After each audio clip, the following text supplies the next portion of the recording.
It's another edition of the Profile Show here on the Image Sports TV. My name is Cecil Ninterkote. We are right here at the BRONX Boxing Gym in Boko. The man seated next to me, I'm not going to do the introduction now, but let's go for a quick break.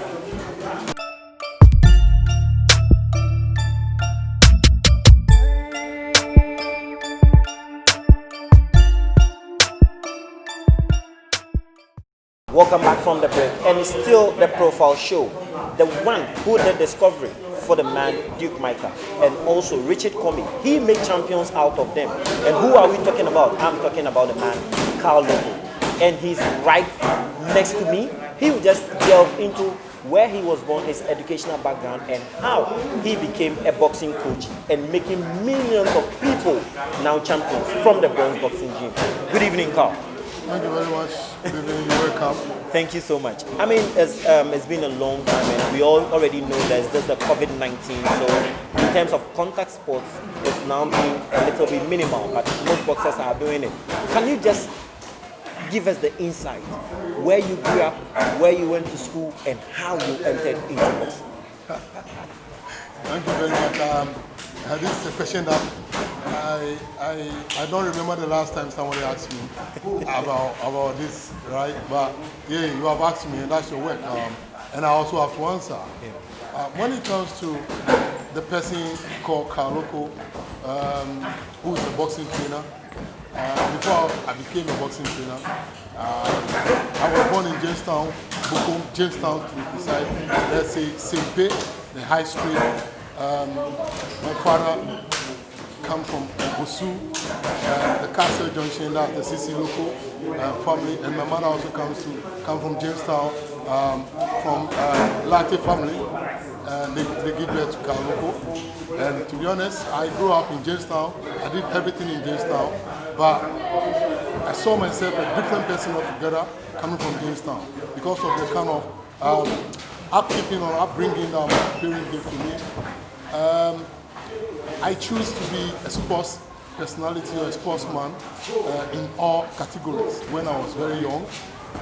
Yes, but on the way going, I started my schooling at Jamestown Methodist at the Palladium, just at Stilo Dudu. I finished up and I joined at Unseen Road, and it was changed to become a Jamestown Methodist. And that is where I started my JSS, because in our days you have to be at the JSS. So I started over there and I finished up there. From there I joined my secondary education at MIT Electronics, which I studied electronics.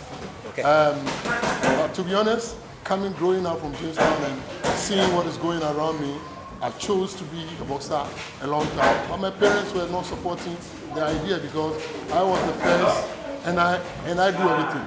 So that is why they were not even pushing me. But as time goes on, when I start getting my liberty in the small way, I told myself, this is what I want to do. But because of my parents, I couldn't do it. But yes, sir, nothing should stop me. What can I do? If I cannot box, why don't I join the boxing itself to become a boxing coach? So then, let me start. Going to the gym and learn the trade of boxing as a boxing coach. Then I joined your namesake, Emmanuel Tego, and that's Akesi, who started teaching me, or started my apprenticeship under him at the Black Panthers gym. And I did that from the year 1996 so about more than 8 years before I set up my own gym. And that is where I am today, to call myself Carl Lokko, a boxing trainer who is one of the top boxing trainers in Ghana here. And the BRONX Gym was found in 2004, 2nd February. Until date, the gym is keep producing and producing and producing. I mean, you had a wonderful background in terms of schooling. You were very, very educated, and then now coming back to boxing too, you've been able to discover so many talents. When you come to BRONX Boxing Gym, we know the talents that are here. Can you just pinpoint some of the people or some of the boxers who have been able to pass through you, and today we can even name them or tag them as world champions? Wow. Again, certain questions like you are asking me, it's a long time people ask me that kind of question, because sometimes I even forget people that I have even trained. And it is not just because of the interview I'm saying that. Even now, to me, to mention, or unless I put it on the paper and I start mentioning it, but if I have to mention a few, or I have to mention what I know in my mind, it's a lot. It's a lot. I don't know where to start from, but somebody like Congo Soldier, when it comes to Ben Ankra, we have Ben Odamite, we have Usman Akaba, we have Brema Kambuku, who is the Buku Banku. I mean, a lot. We have Isaac Silom, we have Thomas Awimbono, we have our own Richard Comey, who have made Ghana proud, and that one no one can run away from. And this is where he was built up from. We have Duke Micah, who have also passed here. We have Frederick Lawson, who have also passed here. We have somebody like Felix Ajon, who is right here. We have First Abubakar, who is right here. We have the expensive boxer, who is also right here. Like I said, a lot and a lot and a lot. But still, the BRONX gene is producing and keep pushing more. There is no way I will look over someone called a boxer who joined the BRONX gym. Because I believe if you put your time, you put your energy in, the gym or me also put everything in you, and definitely you also become a household name, and people will start mentioning your name. I mean, how come you have the eye or the niche to see a talent and then just be able to create something out of that particular talent? Because the names that you mention are household names when it comes to Ghana boxing. And we know you have certain boxers who are even here, who are even within the Ghana amateur team. We know it. But how then do you combine all these things? Some are educated, others you just push them. You need to learn before you come into the gym. You need to be disciplined before you get into this gym. How do you combine all these things? Yeah, I mean, thank you very much, because it's a big question that you have asked, because people are doing boxing before me. Boxing was there in Ghana before Carl Lokko was born. So if things are going right or better, in the line of Carl Lokko, then that means something must be right. And I'll thank God that everything that I'm doing, I'll still push and put in effort to do it more, so that I'll get better results than what I'm doing. Like I said, I put myself down to learn the trade. And learning from here, doing some kind of courses from here, what I choose to do, I have to go outside. Going outside, still have to do boxing. Going outside doing boxing, I have to learn under the top trainers who are there. I have to go to different gyms and make sure I learn the trade that I choose to do. By learning it, you look and see how they are picking the boxes and how they are training the boxes. One thing that I believe that I have been doing, and I will not stop doing it, is in boxing as a trainer or coaching, I believe in lecturing. I believe in talking to the boxers. Because if they understand what they are doing, they understand every step they are making, they will understand it and it will be there. Sometimes I even push the boys who are educated to put out some notes in terms of giving them lectures and just putting something and put it in there. If you are on your own, you can just put something out there for yourself and just put 1 or 2, 3 things together, then you can force something for yourself. So sometimes they also help themselves by growing up because of the way I explain things to them. So this is one thing that is helping me, because I've been to the US, I've been to the UK, I've been to Russia. Like I've gone a lot of places that boxing is going on there. And wherever I go, I make sure I have to pick something from there. And I have to learn so that I can bring it down there and come and help the boxers. I have never ever heard a boxer from BRONX Boxing Gym who has his license revoked due to fighting outskirts of the gym. How well do you educate them? Because you hear certain boxers, they fight outside the ring and then they go about beating people, but you've never heard of any boxer coming from BRONX Boxing Gym. Yeah, I mean, that is another plus for the BRONX Boxing Gym. And what is there is, like I said again, having lectures with your boxers, talking to them, educating them, not just because they come to the gym to punch the bags, they come to the gym to do the pad work, they spar, and that's it, then they go home. But they have to understand that this is a profession, and this is a profession that you are going to become a household name. So if you don't comport yourself, if you don't control yourself, you bring shame to yourself, to your family, and to the gym as well. So what do you have to do? You have to know what you are doing, and you have to comport yourself, so that your name can go far. Because other boxers, other kids who are coming, you will be the role model of them. So If you are not doing all these things, that is why the BRONX gym will seriously push when it comes to discipline and dedication. When you are not disciplined, forget if you are going to become a world champion. Honestly, we will tell you straight away, this is the door, you have to go out. So we make sure we talk to them, we advise them so that they will not take their life into that kind of street fight. Because while you are doing boxing, street fight is not good for you again. You cannot go and intimidate anyone because you have learned how to throw your hand and how to defend. So that is why they are almost open and control themselves. I mean, there's another school of thought, and it's very, very controversial. You discovered Duke Michael. You discovered Richard Comey. What happened? What transpired between maybe BRONX Boxing Gym and those particular boxers? Today, they are no more in the process of BRONX Boxing Gym. What happened? Is it so controversial? Did something happen between the boxers and yourself? Or is it the change of management? Or they need to step up so you allow them to move?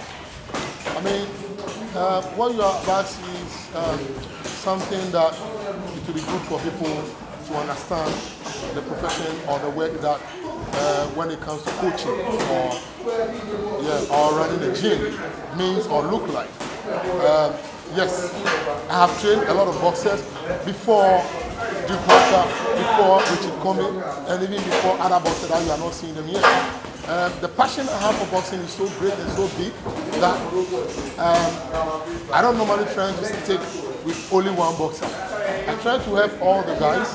So whenever I'm even outside, the up and coming, the juveniles, amateurs, up and coming professionals, they keep calling me, keep asking me, Coach, please, when are you coming? Like, we need your service, we need your attention. So when you get to a stage that the senior ones that I'm training them, and they feel like taking a step, why not?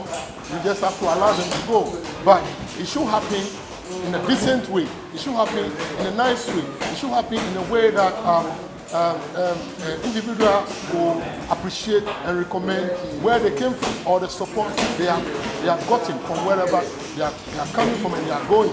With that one, why would I? I will be very, very happy.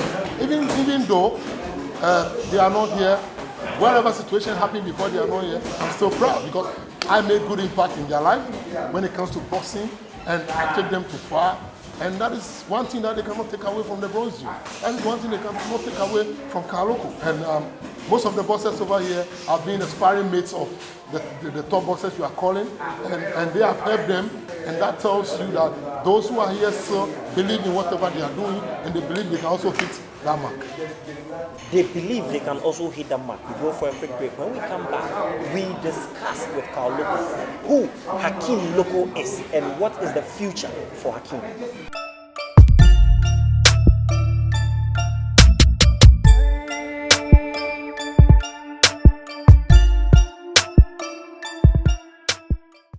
Welcome back from that particular break. We are still here at the BRONX Boxing Gym and we are with a man, Carl Lokko. But this time around, we are talking about a future prospect for Ghana boxing, and that is the son of Carl, Hakeem Lokko. Carl, who is Hakeem, and what does the future lie for Hakeem? Because he is a new prospect. In terms of the kids in the block, we can equally say that he is one to be touted as the next world champion in terms of the youthful rank of Ghana boxing. Thank you very much. As I choose to do this game, I was in the game before I gave birth to Hakeem. Like I told you, 20 years plus now that I'm doing boxing. So Hakeem, as my son, grew up to see me doing boxing. Getting up in the morning, taking my tools. All the time I call it my tools because that's my equipment that I use to do boxing, to train them. Anytime I'm going, he will just cry and follow me. I'll bring him to the gym and he'll be just around. When he was even crawling, at least. So that tells you he started following me for a long time. And he got to a time that he showed interest to become a boxer by telling me that I want to become a boxer. I said, really? You mean it? He said, yeah. It's okay. No problem. It depends on you. If you want to do it, I'm there for you. So at least from age 4, I start pushing him and I start teaching him, not in a pressure way, in a lighter way. Like, hey, today you do this, 2-3 days he's not coming, a week, the following, whatever, like bit by bit from the 4 years, and I keep doing it. And so now it's like he have understood what is boxing, and he have added to his education background. Although it doesn't joke with the education background, but it doesn't joke with the boxing as well. But I make sure we take the education very well. Yes, Akim is doing good. Akim is pushing very well. And again, I don't want to push him, but I'll take my time and grow him up and guide him so that he can understand and follow the game very well, so that he will not go astray by forcing him to do, I want him to become this, I want him to become this in the shortest possible time when he's not there. But bit by bit, he's growing it. And I believe Akim wants to be somebody when it comes to boxing worldwide. But for the start, you have to try and focus on the youth, amateur side, to make something, to get some medal or travel, go to the games, go to any African games, go Commonwealth games, go international games, to the Olympic games. Then from there, I'll take him to the professional run. So that means he has a long way to go. But if he starts from where he is now to the level that he wants to be a world champion, I believe he will understand it more and he can follow and understand and push it very well. And that will make him who he wants to be in the future. I mean, today, the news going around says that there's a young chap, also up and coming Ghanaian, outskirts of Ghana, that is in the Americas, and he wants Hakim and another boxer to be there so that maybe they can start something somewhere. Are you ready to cope with Hakim leaving the shores of Ghana, schooling in America, training in America until he becomes a world champion? I mean, yeah, whatever I will do or whatever boxing will do, Hakim is a Ghanaian. Hakim was born in Ghana and he started his boxing career in Ghana. And we all know every boxer's dream to go to the States, to go and polish and learn more, regardless of whatever I'm teaching in here. If you go there and learn and polish himself, I'll be happy. So that is why I have the discussion with Joseph Awindoja Senior, who is my colleague. We know each other not today, so many years back, and he's also pushing his kids, and he's doing well over there in America. Why not? I have to, be partner with him. Let's push the boys together. That is when and where we decide that, okay, Carl, let's do this together. Let me invite Carl Lokko to the States, Illinois, talking about Chicago, so that he will come and join Joseph Awinoja Jr. so that they can do this boxing together. I don't mind, I don't care. Akim will leave here and go without me, and he will still get someone to push him. Because so far as I've been going there, anytime I go there, I can go and visit him, and I can go and join them to train the kids, so that we'll give them a proper means of learning and education when it comes to boxing, so that they can mature proper, so that they can also make the noise that we believe the overseas, talking about Americans, the UK, the Russians are making. We can also do it. So this is why we are also pushing for the same thing. I don't mind Akim Lokko leaving, going to the shores of the United States. I mean, do you believe that Ghana, we have a state of artwork in terms of boxing gyms? When you go to the Bukom boxing arena, there is a state of artwork over there. Do you believe Ghana, we need more to produce more, world champions for the nation? To be honest, I mean, that will just add up to what we are doing already, because for years back, the boxing gyms that have produced the world champions, they don't even have a ring. But in a local way, they have managed to bring up top boxers. Talking about DK Poison, talking about Azuma Nelson, Aikote, Afrekote, even Agbeko and Joshua Crowley. They all train from the local gyms. And honestly, they have become somebody. You understand me? So that means if the gyms start getting the facilities, I mean, a little bit, even halfway of what is over there, that will even push them and let them understand certain things, certain tools, that certain equipment that we use, like what I'm using now. Not even all the gyms over here have it. So it will be a new thing for any boxer who travel outside and see a new equipment to use, and he will start looking at side and who is there to tell me how to use it. So the state of boxing art that you are seeing at the Bukom Boxing Arena is a good one that all the gyms will need. But who is going to support? How are we going to get those things? That is a private, or that is, let's say, a government, something that they are doing. How can the AMA, how can the Sports Council, how can the Sports Ministry support the gyms? And this is what I've been saying for ages, because we train the boxers from the amateur level, and the nation will take them to tournaments. When they go to tournament, when they come back, the gyms don't have even the size from whatever the boys will achieve, or even what the government or the ministry will get.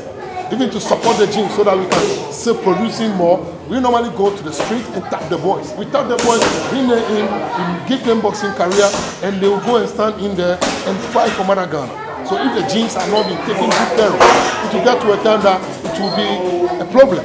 Because you meet a boxer who is coming from Kazakhstan, boxer coming from Russia, coming from wherever, tells you, I'm an amateur boxer, I have got 274 fights, 364 fights, and the Ghanaian going to fight him have about 22 fights.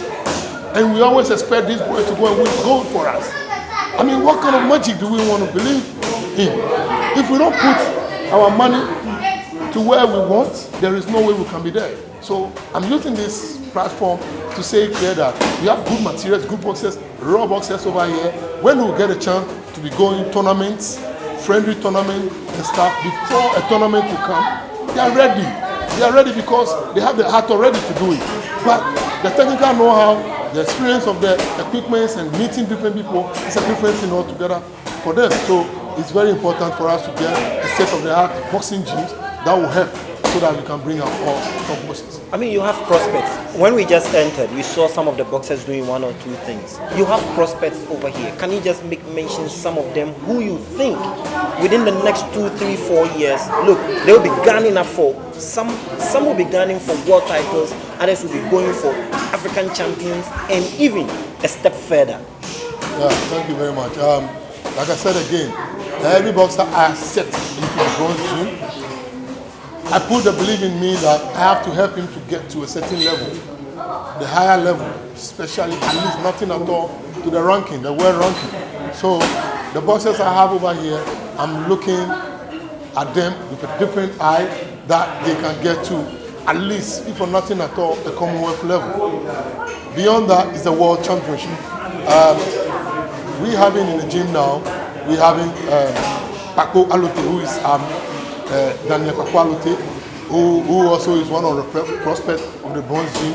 To be honest, for now, he is the top boxer in this gym, followed by Felix Ajong, who is also a national super featherweight champion and a PBF champion as well. We having someone like Prince Abubakar, who is also up and coming, who is more popular than every boxer over here in Ghana here, and I said it again, he is a more popular boxer than every boxer over here, because calling yourself a boxer, when you are going to fight, you need to get the masses to follow you, to come and pay and watch you.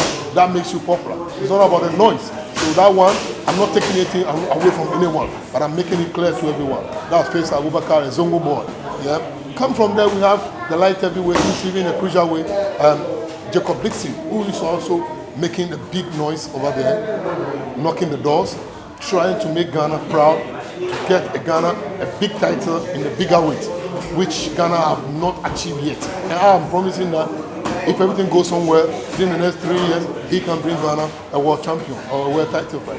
We see somebody like expensive boxer, who is John Lai, who is, a young kid up and coming from Buko, who came from nowhere. People were not even believing in him. People were not even expecting him, but now he's making the noise and he's pushing everything out there. You look at the bronze gym, the bosses over here, there is no way I'll mention someone that is not going to make it now. We have someone like Victor Kuono, who is in the ring over there as well. He's a national champion at the lightweight division, and he's also making, the waves, trying to prove everyone that he's ready to make Ghana proud. He's ready to make the gym proud. He's ready to make his family and himself very, very proud. So, like I said again, a lot of the boys are here that they can make Ghana proud. And when they go, like you said again, going to the amateur ranks and stuff, we have someone like Philip Ajong, who is a brother of Felix Ajong. We have someone like Salasi, who is also another name that people know and people are talking about, who will join very soon, either to join the professional rank very soon, or still push his amateur ambition to push and let's go on. We have someone like Emmanuel Kwake, that people's mind are not there, but he's also coming very big.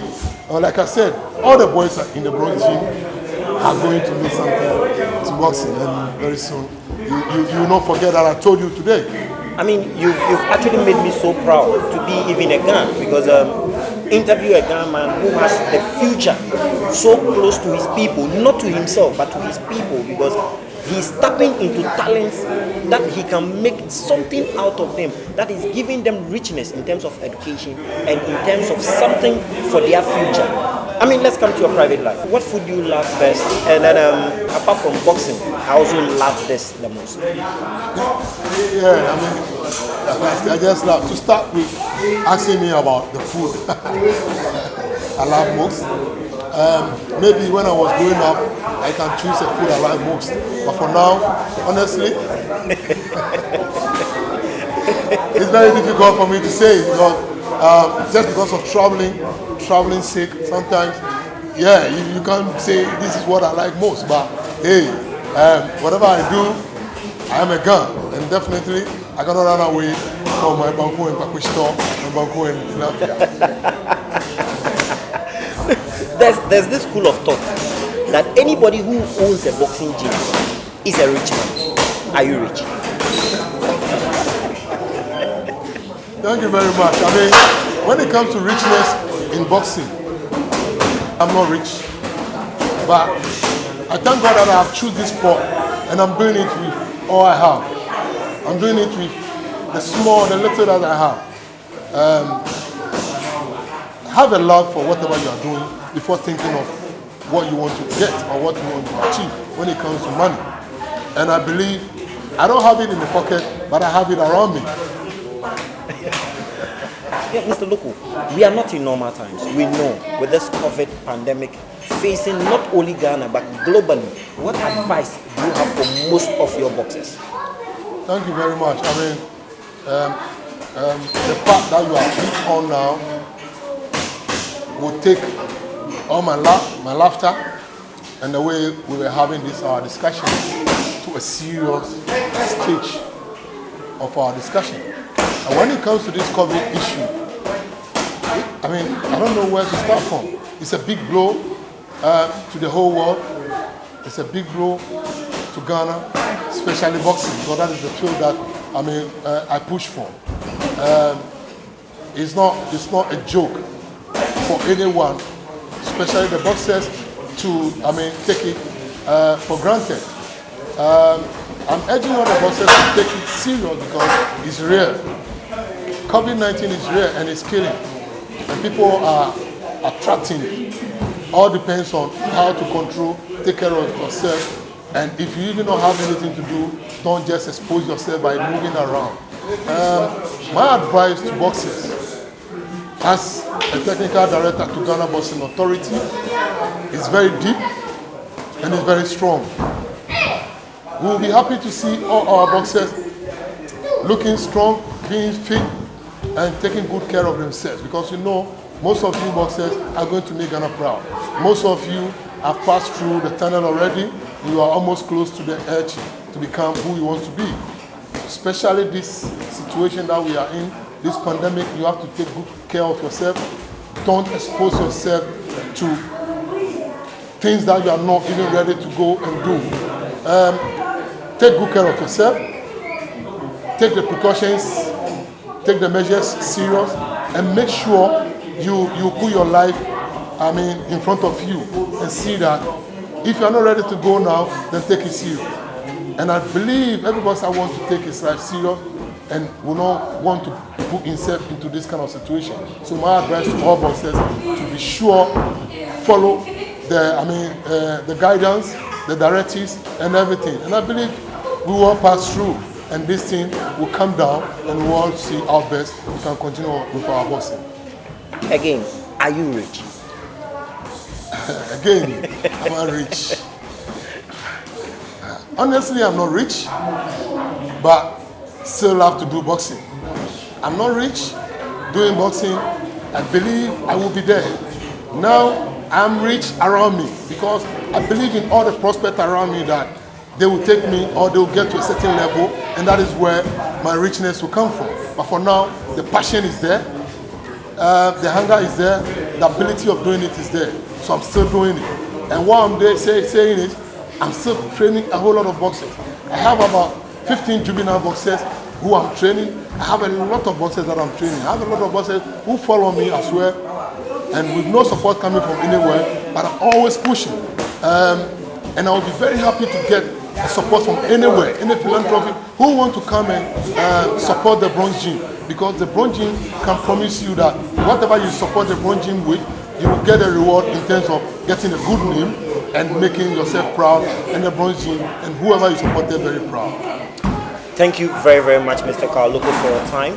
I mean, we called upon you. You never failed us. You were here. You've schooled us through how you became a trainer, and today, where you've gotten to. You also bank on corporate companies out there who have the love and passion for boxing to come and support BRONX Boxing Gym, because we have so many prospects here. We can say mention of most of the boxers that he called upon, the likes of Sheriff Kwe, Faisal Abdullahi, Felix Ajom, and the likes, that's etc., etc. Even the young up-and-coming kid now, Hakeem Lokko. Anybody out there who feels or have the love and passion for boxing should contact Mr. Carl Lokko, and definitely he'll give him insight, and wherever he places his money, definitely it will come to pass. Until I come your way again with another edition of The Profile Show on the Image Sports TV, I say adios, auf Wiedersehen, sheshe, taidin. Done.